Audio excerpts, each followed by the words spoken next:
one who can lay a firm foundation with the bricks others have thrown at him. I know David Brinkley wasn't trying to be sexist when he said that, but he has a good point. Thanks again for coming. I'm Sandra Ivanovich, and I'm honored to be speaking to you today. I won't take long. I'm just as eager to throw my cap in the air as the rest of you, but bear with me because we're going to take a trip down memory lane. We all remember our first day here at UC, and not a single one of us can say we had the same exact experience. Some of us came in owning the place, while others just wanted to be invisible. But all differences set aside, we all had one goal in common, and that was to get out of here with our heads held high, which we all did for the most part, except we couldn't help but duck our heads to avoid getting hit by a water balloon at lunch during those amazing water balloon fights. Or sophomore year, when two girls and I showed up to our very first job interview with egg yolk in our hair from the riot that occurred on the last day of school, which ended up in a lockdown, making us late. And I know Mr. Price remembers that because that was his first day here. But I do love how close we all got when the basketball team went to finals at Cox Arena. And even though we didn't win, we still had a ton of pride and we held it down for UC like we always do. Then there was football season.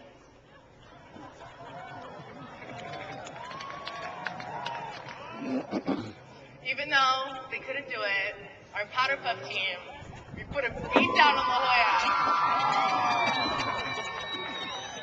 In all seriousness, we are an amazing class, and we've had probably the least amount of chaos in these past 4 years, and we have amazingly, exceptionally hard workers. I mean, I have Cornell and Yale and Harvard and like 6 Stanford students and 7 Berkeley students in front of me, and a Cardinals player.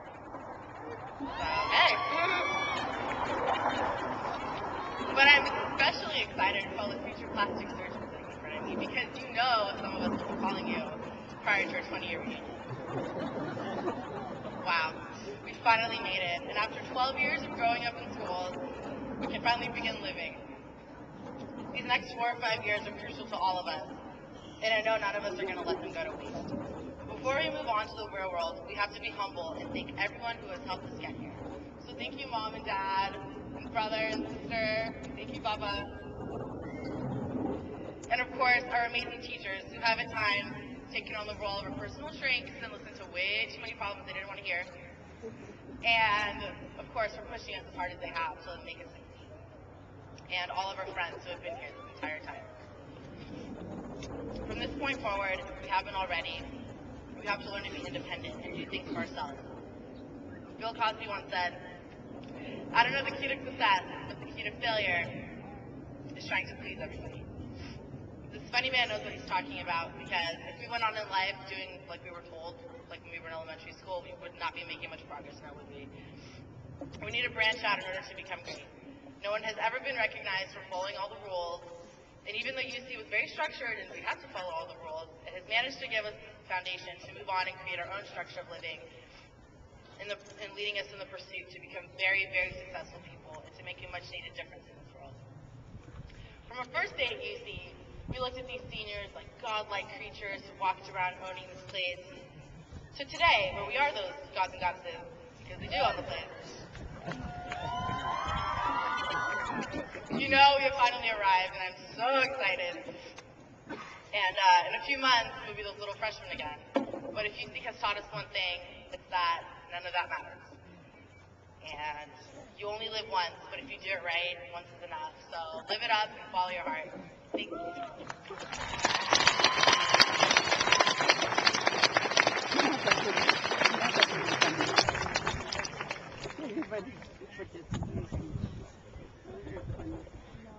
Good afternoon. Dr. Evans, community members and parents, staff, members of the class of 2009. Welcome to the 27th annual commencement ceremony at University City High School. Today is a great day to celebrate the accomplishment of these graduates, and I'm glad that you were able to join us in this celebration. The members of the class of 2009 will soon join the ranks of their predecessors, who have distinguished themselves as teachers, administrators, scientists, accountants, business owners, and most importantly, parents, who have thus turned around and sent their students to University City High School. I am completely confident, after watching and working with these young men and women for the past 2 years, they will continue the legacy of UC's previous 26 classes. On their behalf, please allow me to talk a little bit about their accomplishments in the next couple of minutes. Members of the class of 2009 have passed through the most demanding set of graduation standards in the state of California, and in doing so have posted a class cumulative grade point average of over 3.4. Class members needed to earn a 4.56 in order to be considered in the top 5% of their class, and there are 177 members of the class that are graduating with academic distinction. Yes. This class totally has received over 450 college acceptances and was offered over $4 million in scholarships, grants, and awards for post-high school pursuits. They've worked hard, they've been diligent in their studies, and they've taken advantage of the educational opportunities at UC High School, while at the same time donating thousands of hours of community service, raising funds for the hungry, raising funds for the holiday, donating blood, and helping run the election process for 2008.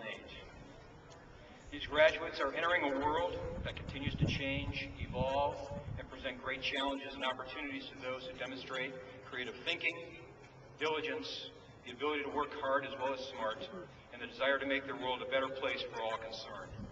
These attributes have been ably demonstrated by the members of the class of 2009. Congratulations to you on your accomplishments.